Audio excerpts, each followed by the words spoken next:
नमस्कार, मैं हूं ज्योति। आप देख रहे हैं वागर वार्ता 91। बांसवाड़ा डूंगरपुर न्यूज बुलेटिन में आपका स्वागत है। प्रदेश और संभाग की ताजा तरीन खबरों के लिए हमारा चैनल सब्सक्राइब करें और बेल आइकन जरूर दबाएं। चलिए खबरों का सिलसिला शुरू करते हैं और सबसे पहले नजर डालते हैं अब तक की टॉप हेडलाइंस पर।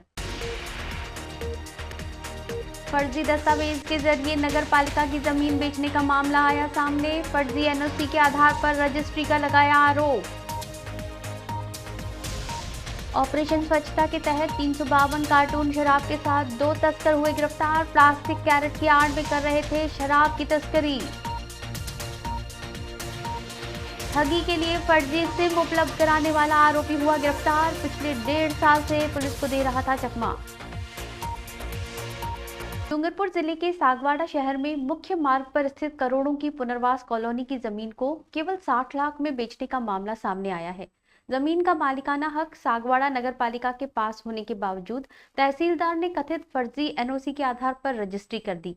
बीजेपी और कांग्रेस नेताओं ने दस्तावेजों में छेड़छाड़ की बात कही है। डूंगरपुर जिले के सागवाड़ा शहर में मुख्य मार्ग पर स्थित करोड़ों की पुनर्वास कॉलोनी की जमीन को लेकर विवाद उत्पन्न हो गया है।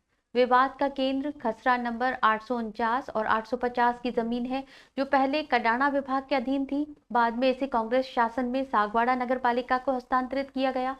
जानकारी के अनुसार जमीन के कुछ हिस्सों पर एक निजी व्यक्ति ने अपने पैतृक अधिकार का दावा करते हुए निर्माण स्वीकृति मांगी।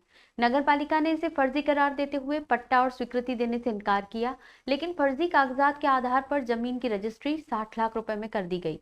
बीजेपी नेता श्याम सुंदर जोशी और कांग्रेस जिला प्रवक्ता प्रदीप जोशी के अनुसार वर्ष 1977 में जारी पट्टे में कई तरह की छेड़छाड़ की गई थी। नक्शे में औषधालय और डाकघर जैसी सुविधाओं का उल्लेख था, जबकि औषधालय की स्वीकृति 2012 में ही मिली थी।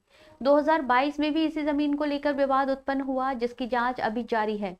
जमीन के हस्तांतरण में तत्कालीन अधिकारियों और कर्मचारियों की मिलीभगत का आरोप लगाया गया है।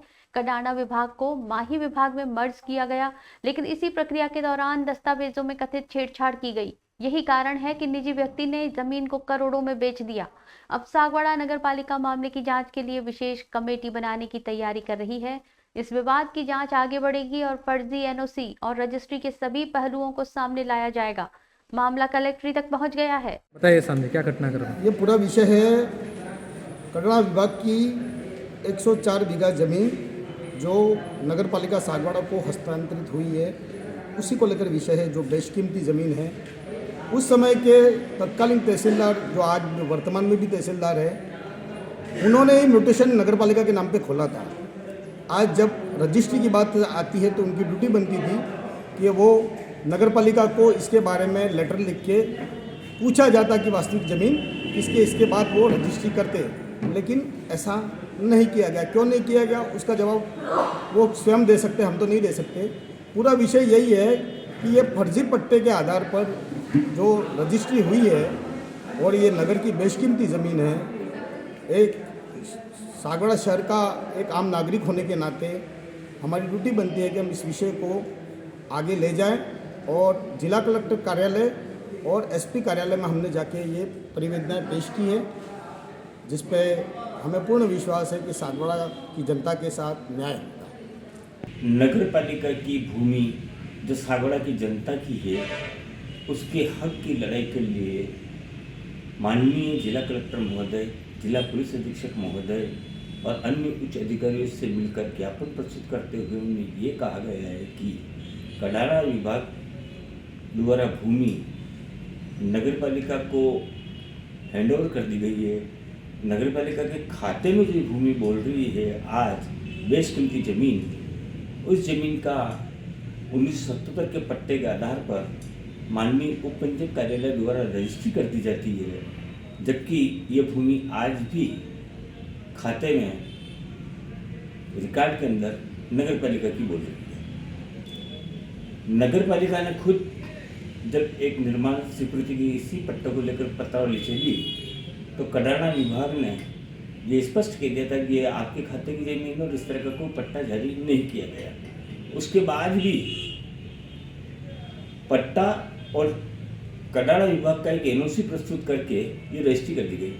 अब 2 एनओसी, जिसमें एक में ये बताया गया कि दिनेश जंगर के पिताजी की ज़मीन है, अमृता जी की नगर पालिका को ये बताया गया कि ये ज़मीन नगर पालिका की है और इस तरह का पट्टा जारी नहीं हुआ। इसे कुल मिला के ये मामला संदेहास्पद है और ऐसे में हम इसकी उच्च स्तरीय जांच करते हैं और जो आपराधिक तत्व हैं जिन्होंने करोड़ों रुपए की भूमि का जो षड्यंत्र किया है, पूरी चीज दस्तावेज रच के नगर पालिका की भूमि खाने के लिए, तो पहला दायित्व तो नगर पालिका का बनता था कि वह इस मामले में मुकदमा दर्ज करवाए। जब नगर पालिका किसी कारणवश इसका मुकदमा दर्ज नहीं करवाया है इन्होंने, तो हमने कोशिश की कि यहाँ के पुलिस थाना द्वारा मुकदमा दर्ज नहीं किया गया, तो हमने माननीय एसपी साहब को और माननीय जिला कलेक्टर साहब महोदय से निवेदन किया। अब आगे की कार्रवाई वहाँ से जो भी होगी, लेकिन नगर की जनता को इस मामले में उठ जाना चाहिए, क्योंकि 1 करोड़ 2 करोड़ की ज़मीन नहीं है, ये 5 करोड़ की ज़मीन है और जो भी है सत्य सामने आना चाहिए और जो गलत हुआ है उसके विरुद्ध कार्रवाई होनी चाहिए। पुलिस ने ऑपरेशन स्वच्छता के तहत बड़ी कार्रवाई करते हुए ट्रक से भारी मात्रा में अंग्रेजी शराब और बियर जब्त की है। इस मामले में 2 आरोपियों को गिरफ्तार कर आबकारी अधिनियम के तहत प्रकरण दर्ज किया गया है। फिलहाल पुलिस आरोपी से पूछताछ कर पूरे नेटवर्क के बारे में जानकारी जुटा रही है। डूंगरपुर जिले की धम्बोला थाना पुलिस ने ऑपरेशन स्वच्छता के तहत एक बड़ी कार्रवाई करते हुए राजस्थान निर्मित अंग्रेजी शराब और बियर की तस्करी का भंडाफोड़ किया है। मंगलवार सुबह पुलिस चौकी सरथुना के पास नाकाबंदी के दौरान एक आयशर ट्रक को रोका गया। जांच में सामने आया कि ट्रक में सब्जी ले जाने के लिए प्लास्टिक के कैरेट भरे हुए थे, लेकिन उनके अंदर कुल 352 कार्टन विभिन्न ब्रांड की शराब और बियर छिपाई गई थी। पुलिस ने मौके पर चालक और परिचालक से पूछताछ की, लेकिन संतोषप्रद जवाब नहीं मिलने पर गाड़ी की पूरी तलाशी ली। शराब के संबंध में कोई वैध दस्तावेज न होने के कारण पुलिस ने इसे जब्त कर आरोपी राजाराम अहिरवार और रवि सोलंकी को गिरफ्तार कर लिया। आरोपी मध्य प्रदेश के निवासी हैं। एसपी मनीष कुमार के निर्देशन में कार्रवाई को अंजाम दिया गया। इस दौरान अतिरिक्त पुलिस अधीक्षक अशोक कुमार मीणा और उप अधीक्षक राजकुमार राजोरा के सुपरविजन में टीम ने तस्करी के नए तरीकों का खुलासा किया। पुलिस ने बताया कि शराब तस्करों द्वारा आए दिन नए हथकंडे अपनाए जाते हैं और मुखबिर सूचना के आधार पर यह बड़ी कार्रवाई की गई। पुलिस ने कुल 352 कार्टन शराब और बियर जब्त कर उसकी कीमत लगभग 22 लाख रुपए बताई। आबकारी अधिनियम के तहत प्रकरण दर्ज कर आरोपियों से पूछताछ की जा रही है और आगे की जांच जारी है। पुलिस थाना धम्बोला द्वारा आज फिर एक अवैध शराब के खिलाफ एक बड़ी कार्रवाई को अंजाम दिया गया है। आज मन थाना अधिकारी मई जाब्ता द्वारा सरथुना बॉर्डर पर चौकी के सामने नाकाबंदी की जा रही थी, तो सुबह करीब 6-7 बजे के बीच में एक ट्रक आयसर आता हुआ नजर आया। मुखबिर से हमें सूचना मिली थी कि उक्त गाड़ी के अंदर अवैध रूप से शराब भरी हुई है जो गुजरात तस्करी के लिए जा रही है, जिसको वन थाना अधिकारी मई जाब्ता ने ट्रक को रोका। ट्रक को जब हमने चेक किया तो ट्रक के अंदर कैरेट भरे हुए थे। कैरेट को हटा के देखा तो उसके अंदर अवैध अंग्रेजी शराब और बियर के कार्टन भरे हुए थे। ड्राइवर को हमने उसके शराब के बारे में पूछा तो उसने शराब उदयपुर से गुजरात ले जाना बताया है। मौके से हमने 2 ड्राइवर राजाराम अहिरवाल निवासी द्वारिकापुर इंदौर और रवि सोलंकी निवासी मनावर जिला धार मध्य प्रदेश को हमने मौके से गिरफ्तार किया है और हमें कुल 352 कार्टन शराब में मिली है। ऐसी गाड़ी को भी हमने जब्त किया है। ये जो उक्त शराब है ये प्लास्टिक की कैरेटों के आड़ के अंदर इसमें तस्करी की जा रही थी। उक्त कार्रवाई के अंदर कांस्टेबल करण और कांस्टेबल शंभू सिंह का विशेष योगदान रहा है। पुलिस थाना धम्बोला द्वारा लगातार अवैध शराब के खिलाफ कार्रवाई की जा रही है। भविष्य में भी कार्रवाई जारी रहेगी। डूंगरपुर पुलिस ने विशेष अभियान ऑपरेशन शिकंजा के तहत करीब 1.5 साल से फरार चल रहे फर्जी सिम उपलब्ध कराने वाले आरोपी को गिरफ्तार किया है।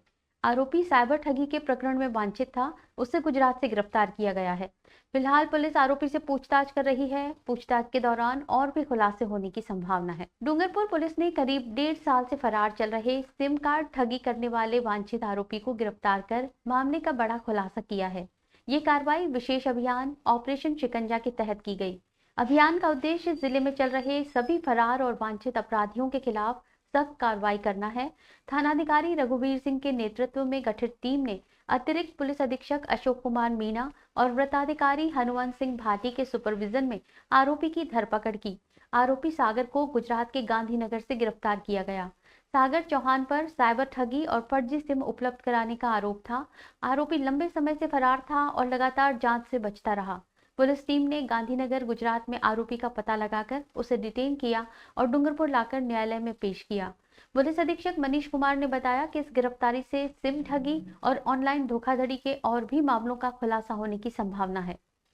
इसको चिकली निवासी रमनलाल ने एक रिपोर्ट दी कि मैं कल रात को दुकान बंद करके घर पे गया था। सुबह उठ करके मैंने वापस दुकान खोली। दुकान के अंतर्गत मेरा सामान बिखरा हुआ था। सामान को चेक किया तो 3,000 रुपये की चिल्लर थी, करीब 15,000 रुपया कैश और चांदी के कुछ सिक्के थे जो पूजन के हिसाब से रखे थे, और एक एलईडी चोरी हुई है। उक्त रिपोर्ट पर नकलजनी में प्रकरण दर्ज किया गया। तो उसके बाद एक श्रीमान पुलिस अधीक्षक महोदय के निर्देशन में टीम गठित की गई। टीम ने तकनीकी साक्ष्य और मुखबिरी के आधार पर चोरी करने वाले 2 अभियुक्त को गिरफ्तार किया। 2 अभियुक्त हैं राहुल पिता चेतन पारगी निवासी नवागाम, सुरेश पिता हलिया पारगी निवासी नवागाम, थाना कुआ क्षेत्र के रहने वाले हैं। दोनों अभियुक्तों से अनुसंधान फिलहाल जारी है। बांसवाड़ा में आयुष्मान आरोग्य मंदिर योजना के तहत कार्यरत योग प्रशिक्षकों ने जिला कलेक्टर को ज्ञापन सौंपकर कार्य अवधि और मानदेय बढ़ाने की मांग की है।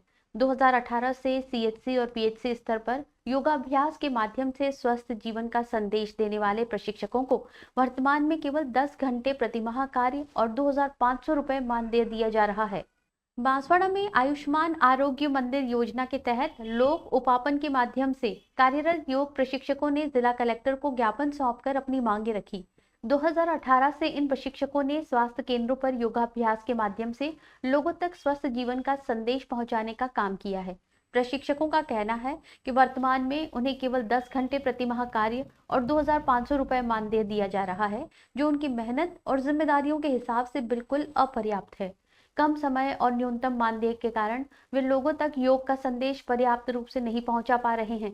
उन्होंने बताया कि यदि कार्य अवधि और मानदेय बढ़ाया जाए तो वे अधिक से अधिक लोगों तक योग के माध्यम से स्वास्थ्य और जीवन शैली सुधार का संदेश दे सकेंगे। ज्ञापन में प्रशिक्षकों ने जोर देकर कहा कि योग से निरोग भारत के लक्ष्य को साकार करने के लिए उनकी सेवाओं को सम्मानजनक और टिकाऊ बनाया जाना चाहिए। उन्होंने प्रशासन से अपील की कि योगाभ्यास को नियमित रूप से चलाने के लिए पर्याप्त समय और वित्तीय प्रोत्साहन सुनिश्चित किया जाए। जिला कलेक्टर ने प्रशिक्षकों की समस्याओं को गंभीरता से लिया और इस पर अधिकारियों के साथ विचार विमर्श करने का आश्वासन दिया। योजना के तहत कार्यरत सभी प्रशिक्षकों का मानना है कि यदि प्रशासन उनके सुझावों पर अमल करता है तो न केवल योजना का लाभ बढ़ेगा बल्कि लोगों में योग के प्रति जागरूकता भी और अधिक होगी। ज्ञापन सौंपने के अवसर पर प्रशिक्षकों ने ये भी कहा कि उनका उद्देश्य केवल व्यक्तिगत लाभ नहीं है बल्कि पूरे जिले में योग के माध्यम से स्वास्थ्य और जीवन शैली सुधार को बढ़ावा देना है। आयुष्मान आरोग्य मंदिर स्वास्थ्य विभाग बांसवाड़ा जिला, हम सभी योग प्रशिक्षक आज हमारी मांग लेके आए कि हम वर्तमान में अभी 10 दिन हमारे कार्यवाही है। हम सरकार से मांग करते हैं कि हमारा पूरा महीना भर करें, क्योंकि 10 दिन है जिसकी वजह से हम लोगों में नियमितता नहीं पा रहे हैं। तो हम सरकार से मांग करना चाहते हैं कि जिस प्रकार आयुर्वेद विभाग में महीना भर है हमारा समय बढ़े। हम इसी मंशा को लेकर आज हम सभी इकट्ठे हुए हैं। कितने जने हम 50 लोग अलग अलग ब्लॉक के, बांसवाड़ा ब्लॉक के तमाम साथी आज हम माननीय जिला कलेक्टर महोदय को ज्ञापन देना, जिसमें हमें उन्हें आह्वान करने चाहते हैं कि हमारा महीना भर हो और हमें आयुर्वेदिक विभाग में समकक्ष विभाग की तरह हमारा रखिए और हमें महीना भर करें। आपका नाम? कौशिक मेहता। बांसवाड़ा मेडिकल कॉलेज में रेजिडेंट डॉक्टर्स ने लंबे समय से बकाया मानदेय न मिलने पर नाराजगी जताई है। डॉक्टर्स ने मेडिकल प्रिंसिपल और जिला कलेक्टर के माध्यम से ज्ञापन सौंपकर तत्काल बकाया भुगतान की मांग की है। बांसवाड़ा मेडिकल कॉलेज में इंटर्नशिप कर रहे रेजिडेंट डॉक्टर पिछले कई महीनों से अपने बकाया मानदेय न मिलने से परेशान हैं। डॉक्टर्स का कहना है कि वे पिछले 7 माह से अपनी ड्यूटी पूरी कर रहे हैं, लेकिन मानदेय में लगातार देरी हो रही है। दीपावली के अवसर पर इस समस्या ने और अधिक गंभीर रूप ले लिया है। डॉक्टरों ने इसे काली दीपावली करार देते हुए प्रशासन और वरिष्ठ डॉक्टर्स पर विभागीय और सुप्रीम कोर्ट के आदेशों की अनदेखी का आरोप लगाया है। रेजिडेंट डॉक्टर्स ने बताया कि उनकी मेहनत और ड्यूटी के बावजूद उन्हें आर्थिक रूप से मान्यता नहीं दी जा रही है। उन्होंने इस मामले में मेडिकल प्रिंसिपल और जिला कलेक्टर को ज्ञापन सौंपकर तुरंत 7 माह से बकाया मानदेय दिलाने की मांग की है। डॉक्टर्स का कहना है कि यदि उनका भुगतान शीघ्र नहीं किया गया तो उनके काम और मानसिक स्थिति पर नकारात्मक असर पड़ सकता है। ज्ञापन में डॉक्टर्स ने यह भी उल्लेख किया कि कई वरिष्ठ डॉक्टर अपने व्यक्तिगत निर्णयों के कारण मानदेय भुगतान में देरी कर रहे हैं। उन्होंने प्रशासन से अपील की कि वे सुप्रीम कोर्ट और स्वास्थ्य विभाग के आदेशों का पालन सुनिश्चित करें और सभी रेजिडेंट डॉक्टर्स का बकाया भुगतान समय पर किया जाए। चलते चलते फिर नजर डालते हैं अब तक की टॉप हेडलाइंस पर। फर्जी दस्तावेज के जरिए नगर पालिका की जमीन बेचने का मामला आया सामने। फर्जी एनओसी के आधार पर रजिस्ट्री का लगाया आरोप। ऑपरेशन स्वच्छता के तहत 352 कार्टून शराब के साथ 2 तस्कर हुए गिरफ्तार। प्लास्टिक कैरेट की आड़ में कर रहे थे शराब की तस्करी।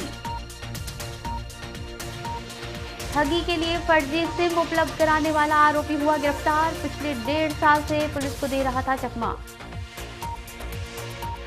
अपने स्मार्टफोन पर प्रदेश भर की खबरों से अपडेट रहने के लिए आज ही हमारा चैनल सब्सक्राइब करें और बेल आइकन जरूर दबाएं। फिलहाल इस बुलेटिन में इतना ही। दीजिए इजाजत ज्योति को। आप देखते रहिए वागड़ वार्ता 91। नमस्कार।